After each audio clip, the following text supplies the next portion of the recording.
السلام علیکم ورحمۃ اللہ وبرکاتہ۔ حامدا و مصلیا و مسلما قال اللہ سبحانہ وتعالی قد افلح المؤمنون الذین هم فی صلاتهم خاشعون۔ حضرات محترم، حق تعالی شانہ عم نوالو کا بہت بڑا فضل و انعام، کرم اور احسان ہے کہ اس پاک پروردگار نے اپنے لطف و کرم سے جس طرح ہم کو تخلیق فرمایا، پیدا فرمایا، پھر انسان بنایا، عقل و شعور عطا فرمایا اور رہبری کے لیے، ہدایت کے لیے، زندگی گزارنے کے لیے رسول پاک علیہ الصلوۃ والسلام پر قرآن حکیم جیسی مقدس کتاب اور کلام نازل فرمائی۔ حق تعالی شانہ نے سورہ مومنون میں 20ویں پارے میں چند صفات ذکر فرمائی ہیں ایمان والوں کی، کہ وہ ایمان والے اگر ان صفات سے متصف ہو جائیں، اپنی زندگی کے اندر اس کو داخل کر لیں، تو حدیث پاک کی بشارت کے مطابق کہ سرور کائنات تاجدار مدینہ آقائے دو جہاں صلی اللہ علیہ وسلم نے ارشاد فرمایا کہ جو شخص سورہ مومنون میں بیان کردہ 7 صفات کو جو 10 آیات میں ذکر کی گئی ہیں اپنی زندگی میں داخل کر لے تو وہ سیدھا جنت میں داخل ہو جائے گا۔ حدیث پاک میں یہ بھی بیان کیا گیا کہ حضرت عائشہ صدیقہ رضی اللہ عنہا سے ایک شخص نے عرض کیا کہ ام المومنین ذرا فرمائیے تو صحیح کہ حضرت رسول پاک علیہ السلام کی عادت شریفہ کیا تھی، آپ کے شمائل حمیدہ کیا تھے، آپ کے اخلاق و عادات کیا تھے؟ تو حضرت عائشہ رضی اللہ عنہا نے قرآن حکیم میں سے سورہ مومنون کی 10 آیات تلاوت کی اور فرمایا کہ جو اس میں 7 صفات بیان کی گئی ہیں وہ رسول پاک علیہ السلام کی عادات اور شمائل تھیں۔ پہلی صفت جو قرآن پاک میں بیان کی گئی تو فرمایا گیا پہلی آیت میں قد افلح المؤمنون، ایمان والے کامیاب ہو گئے، ایمان والے بامراد ہو گئے، وہ کامران ہو گئے، ایمان والے تصحیح عقائد کے ساتھ، وہ ایمان والے جو حق تعالی شانہ کے ایک ذات عالی پر یقین رکھتے ہیں، ایمان رکھتے ہیں، اسی کو کارساز سمجھتے ہیں، اسی کو نعم المولا نعم النصیر جانتے ہیں، اسی کو وہ رازق جانتے ہیں، اسی سے مدد مانگتے ہیں، اسی کی عبادت کرتے ہیں، اسی کے سامنے سجدہ ریز ہوتے ہیں، اسی سے سب کچھ ہونے کا یقین رکھتے ہیں۔ عزت اور ذلت، بیماری اور شفا، تنگی اور تونگری، ہر چیز کے بارے میں ان کا یقین اور اعتقاد یہ ہے کہ پروردگار عالم کے سوا کوئی اس کا کارساز نہیں ہے۔ تو ایمان والے کامیاب ہو گئے۔ کون سے ایمان والے؟ الذین هم فی صلاتهم خاشعون، جو ایمان والے اپنی نمازوں میں خشوع اختیار کرتے ہیں، جب نماز پڑھتے ہیں تو ان کا دل نماز میں متوجہ رہتا ہے، حق تعالی شانہ کی طرف راغب رہتا ہے، اور وہ نماز کے اندر جب ہوتے ہیں تو ان کی دلی کیفیات وہ اللہ تعالی شانہ کے ساتھ وابستہ رہتی ہے، وہ کسی دوسری طرف اپنا ذہن نہیں لگایا کرتے۔ پھر ارشاد فرمایا گیا قرآن حکیم کا دوسری صفت بیان کی گئی کہ والذین هم عن اللغو معرضون، وہ لوگ ایمان والے کامیاب ہو رہے ہیں کہ جو اعراض کرتے ہیں لغویات سے، بیکار باتوں سے۔ حضرت حسن رضی اللہ تعالیٰ عنہ روایت بیان کرتے ہیں کہ رسول پاک علیہ السلام نے ارشاد فرمایا من حسن اسلام المرء ترکہ ما لا یعنیہ، ایمان والے کی اور اسلام کی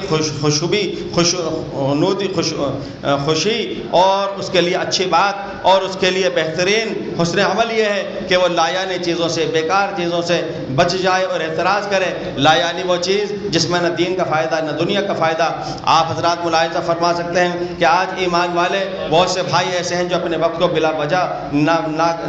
بالکل بیکار اور ناکارہ انداز کے اندر صرف کر دیتے ہیں، باتوں کے ذریعے سے لایانی ہو، افعال کے ذریعے سے لایانی ہو۔ تو ایسی چیزوں سے بچا جائے جس کے اندر نہ دین کا کوئی فائدہ ہو نہ دنیا کا کوئی فائدہ ہو۔ والذین هم عن اللغو معرضون، اور اس کے ساتھ فرمایا گیا کہ والذین هم للزکاۃ فاعلون، وہ لوگ جو زکوٰۃ کے اوپر عمل پیرا ہے۔ زکوٰۃ کے دونوں مفہوم اور معنی ہیں۔ ایک معنی یہ ہے کہ مالی اعتبار سے انسان اپنی مال کا 2.5% 40واں حصہ ادا کر دے تو بقیہ مال اس کا پاکیزہ اور صاف ہو جاتا ہے۔ لیکن قرآن پاک کے اندر زکوٰۃ کے تعلق سے ایتاء کا لفظ بیان کیا گیا ہے، اقیموا الصلاۃ وآتوا الزکاۃ، حدیث پاک میں ادا کا لفظ بیان کیا گیا ہے، ادوا زکاۃ اموالکم، لیکن یہاں قرآن پاک کے اندر فاعلون کا لفظ ذکر فرمایا۔ اس سے علماء نے بیان کیا کہ اس سے زکوٰۃ مالی تو ہو سکتی ہے مراد، لیکن قرین قیاس زیادہ یہ ہے کہ اس سے مراد یہ ہے کہ انسان اپنے دل کا تزکیہ کر لے، انسان اپنے آپ کو مزکہ مصفہ کر لے، انسان اپنے دل کی اندرونی بیماری باطنی بیماریوں سے اپنے آپ کو پاک کرنے کی کوشش کرے، اس کے اندر حسد نہ رہے، اس کے اندر بغض نہ رہے، اس کے اندر عداوت نہ رہے، وہ کسی کے مصیبت پریشانی کو دیکھ کر کے جگ ہسائی کرنے والا نہ ہو، اس کے دل کے اندر دوسروں کی ہمدردی ہو، دوسروں سے محبت ہو، دوسروں سے عقیدت اور شفقت ہو، دوسروں کے کام آنے کا جذبہ ہو۔ آپ اندازہ فرمائیے کہ یہ انسان کی اندرونی پاک بازی اور اس انسان کی خوش اسلوبی اس کو نیک بنا دیتی ہے اور اسی کی بدی اس کو بد بنا دیتی ہے۔ چنانچہ حدیث پاک و ترمذی شریف میں روایت بیان کی گئی، من عیر اخاہ بذنب لم یمت حتی یعملہ، کہ جو شخص کسی انسان کو اس کے کسی گناہ پر، ایسی تقصیر پر عار دلائے اور طعنہ مارے کہ جو وہ توبہ بھی کر چکا ہے، تو یہ انسان اس وقت تک نہیں مرے گا جب تک کہ یہ خود اس گناہ کے اندر، اس تقصیر کے اندر مبتلا نہ ہو جائے گا۔ اور حضرت امام احمد فرماتے ہیں کہ ایسا عمل جس سے کہ وہ خود توبہ کر چکا ہے اور پھر اس کو عار دلائی جائے۔ اور بعض جگہ یہ بھی ارشاد فرمایا گیا، جو کسی دوسرے کو رسوا کرتا ہے، دوسرے کو چھیٹا کشی کرتا ہے، تو اللہ تعالیٰ شانو اس کو گھر بیٹھے رسوا فرما دیتا ہے، گھر بیٹھے وہ فضیحت اختیار کر جاتا ہے۔ آپ اندازہ فرمائیے کہ ہم لوگ کے اندر اس چیز کے اندر ہمیں غور کرنا چاہیے، اس لیے کہ بہت سی چیزیں ہم سنی سنائے بیان کر دیتے ہیں، ہمیں تحقیق نہیں کرتے۔ قرآن میں فرمایا ان جاءکم فاسق بنبأ فتبینوا، اگر کوئی فاسق کوئی بات بیان کر رہا ہے اس کی تحقیق کر لو، اس کی تفتیش کر لو، اس کی حقیقت جان لو، اس کی کھود کریز کر لو۔ اور یہ بھی فرمایا گیا کہ کفا بالمرء کذبا ان یحدث بکل ما سمع، مسلم شریف کی روایت ہے کہ آدمی کا جھوٹا ہونے کے لیے اتنا کافی ہے ہر سنی سنائی بیان کر دے۔ حدیث پاک میں جگہ فرمایا گیا کہ المسلم من سلم المسلمون بلسانه ویدی، مسلمان تو وہ ہے کہ جس کے زبان سے اور اس کے ہاتھ سے دوسرے محفوظ اور معمون رہے۔ علماء نے فرمایا کہ حدیث پاک کے اندر زبان کو پہلے بیان کیا ہے، ہاتھ کو بعد میں بیان کیا گیا ہے، اس لیے کہ ہاتھ کی مار کم ہوا کرتی ہے، زبان کی مار زیادہ ہوا کرتی ہے۔ ہاتھ کی مار عارضی ہوا کرتی ہے، کسی کو مارا کچھ دیر اس کو تکلیف اور درد محسوس ہوئی، لیکن زبان سے ایک ایسا لفظ نکال دیا، طعنہ مارا، کہ وہ زندگی بھر اس کو بھلا نہ سکا۔ تو اور آج کل زبان کے استعمال سے زیادہ اپن موبائلوں کا استعمال کر رہے ہیں، اپن نیٹ کا استعمال کر رہے ہیں، اپن واٹس اپ کا استعمال کر رہے ہیں، اور اس کے ذریعے سے بہت سی چیزیں اپن بیکار لایانی کے اندر وقت گزار دیتے ہیں۔ آپ اندازہ فرمائیے ایمان والے کے بارے میں 5 آدمی کہیں بیٹھے، پہلے جب بیٹھتے تھے آپس میں سلام کلام کرتے تھے، آپس میں ایک دوسرے کی خیر خیریت پوچھتے تھے، خوشنودی کے ساتھ میں ملاقات کرتے تھے، اور کہیں بھی کوئی بات ہوتی تھی تو ایک دوسرے کے کام آتے تھے۔ ایک آدمی 8 گھنٹے تک ملازمت کر رہا ہے، اس کو 15 منٹ کا وقفہ آرام کا ملا، وہ تھوڑی دیر ذہنی سکون لے لیتا تھا۔ آج وہ 15 منٹ اس کو وقفہ ملا آرام کے لیے، اس کے اندر بھی وہ لے کر کے موبائل بیٹھ گیا اور اپنے آپ کو لایانی کاموں کے اندر لگا لیا۔ اور جبکہ حدیث پاک میں یہ بات فرمائی گئی کہ انسان کی خوب یہ ہے کہ وہ لایانی چیزوں سے بچے اور پرہیز کرے۔ قرآن پاک کے اندر فرمایا گیا کہ والذین لفروجہم حافظون، ایک صفت یہ بیان کی گئی کہ اپنی شرمگاہوں کی حفاظت کرنے والا ہو۔ یہ قرآن پاک کی آیت کریمہ ایسے جامع ہے کہ بہت ساری چیزوں کو اس کے اندر سمیٹا جا سکتا ہے، یہ دریا بکوزہ ہے۔ آپ اندازہ فرمائیے کہ یہ قرآن پاک اس کے اندر جو رہنمائی کی گئی ہے وہ تمام دنیا کی تمام قوموں، تمام انسانوں کے لیے ہے، ہر ایک کے لیے اس کے اندر خوشی ہے، ہر ایک کے اندر خوش اسلوبی ہے۔ آپ غور فرمائیے، جہاں آپ اخبارات میں پڑھا کرتے ہیں، خبریں سنا کرتے ہیں کہ فلاں جگہ گاڑی کے اندر کسی معصوم بچی کے ساتھ میں نازیبہ حرکت کر لی گئی، فلاں کوئی معصوم جا رہی تھی اس کو چھیڑ خانی کر لی گئی، یا ایسا واقعہ، ایسا حادثہ پیش آ گیا۔ قرآن پاک نے فرمایا کہ والذین هم لفروجہم حافظون، اپنی شرمگاہوں کی حفاظت کرنے والے ہوں، الا علی ازواجہم او ما ملکت ایمانہم فانہم غیر ملومین۔ اور وہ جو شریعت نے اس کو جواز کہا کہ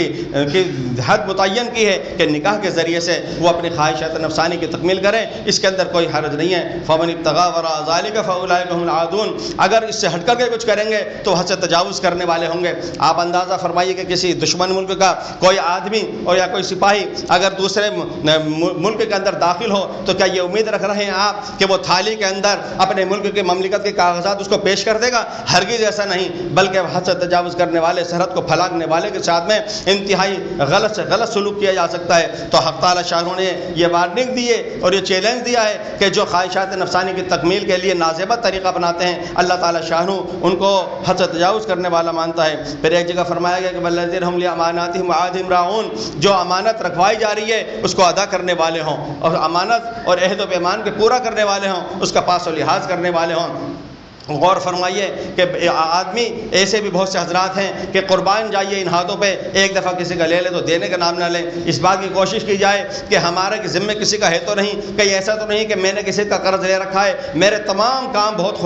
خوبی کے ساتھ ہو رہے ہیں اور کثیر خرچ کے ساتھ ہو رہے ہیں، لیکن جب دینے کا نمبر آیا تو اس کے اندر میں ڈھیلا پڑ جاؤں۔ تو امانتوں کو پورا کرنے والے، عہد و پیمان کو پورا کرنے والے۔ اور آخری صفت یہ بیان کی گئی کہ والذین هم علی صلواتہم یحافظون، کہ اپنی نمازوں کے اندر محافظت کرنے والے ہوں، پوری نگرانی کرنے والے ہوں، کوئی نماز قضا نہ ہو جائے، کوئی نماز کی تکبیر اولیٰ نہ چھوٹ جائے، اور ظاہری اعتبار سے بھی باطنی اعتبار سے بھی، اور نماز پوری آداب اور سنن اور ترتیب کے ساتھ میں ادا کی جائے۔ ان کے بارے میں پھر قرآن نے خوشخبری دی کہ اولئک هم الوارثون، یہی لوگ ہیں جو وارث ہوں گے الذین یرثون الفردوس، ہم فیہا خالدون، یہاں پر قرآن نے وراثت کا لفظ استعمال کیا ہے اس لیے کہ اور چیزیں لین دین خرید و فروخت وہ چیزیں ایسی اختیاری ہوتی ہیں، چاہے جتنا کر لو چاہے جتنا نہ کرو، کرو تو کرو، نہ کرو تو نہ کرو، لیکن قرآن نے وراثت کا لفظ وہ استعمال کیا کہ یہ غیر اختیاری ہے، یہ ہو کر کے رہتا ہے، وہ مالک بن کر کے رہتا ہے، تو یہ صفات کا حامل انسان وہ وارث جنت کا بن کر کے رہے گا۔ آخر کے اندر میں ایک دو مختصر عرض کر دیتا ہوں کہ معاملات کی صفائی کی طرف ہمیں آپ کو دھیان رکھنا چاہیے، وہ لین دین ہو، خرید و فروخت ہو، اس کے اندر بھی وہ قرض لینا ہو، رہن رکھنا ہو۔ اسی طریقے سے اگر کوئی مورث چلا جائے دنیا سے تو وارثین کو چاہیے کہ وہ جلد از جلد اپنے حصص کی تعین کر لیں۔ میں یہ نہیں کہہ رہا تھا کہ وہ